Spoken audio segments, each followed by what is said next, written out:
Hi, I'm Mike Myers with Zion Wilderness Survival School. I don't know why I can't get that right, for Expert Village.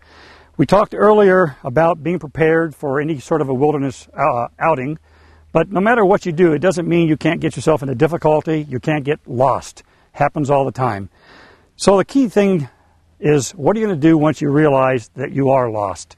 You've walked up onto this hill, you look around, you have no idea where you are, or reasonably no idea. First thing I recommend is sit down. Find a nice shady spot, a nice rock, get your water bottle out, take a swig. If you have some snacks, maybe even eat some snacks. Calm yourself down. Don't allow yourself to get panicked and start, just taking off in some direction, hoping that's going to be the right way to go. Sit down, think. Think about your predicament. Look at the weather, at your location.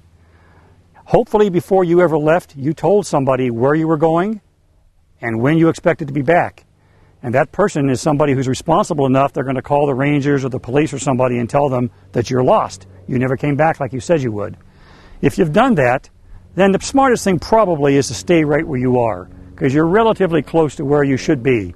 You start wandering about looking for your way out, you can make it even worse.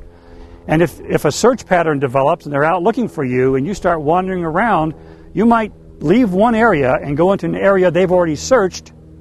Now they're searching the area that you left, and you get yourself into sort of a ridiculous pattern.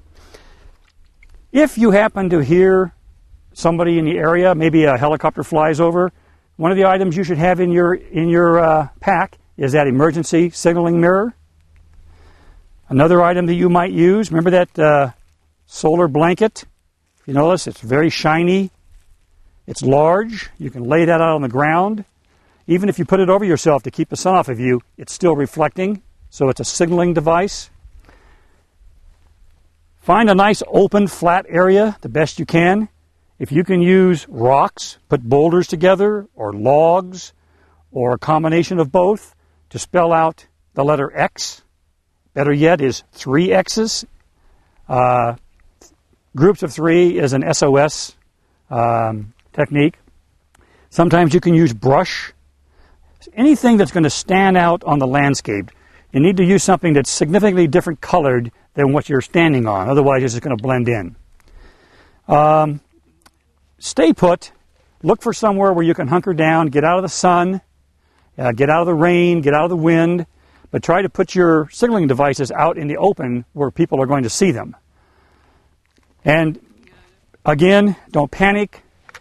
Inventory your gear. That's the last thing that I tell people to do. Sit down and lay all of your gear out in front of you, kind of like we did in a previous episode. And ask yourself, what do I have? What am I going to need? And what can I do with what I brought with me?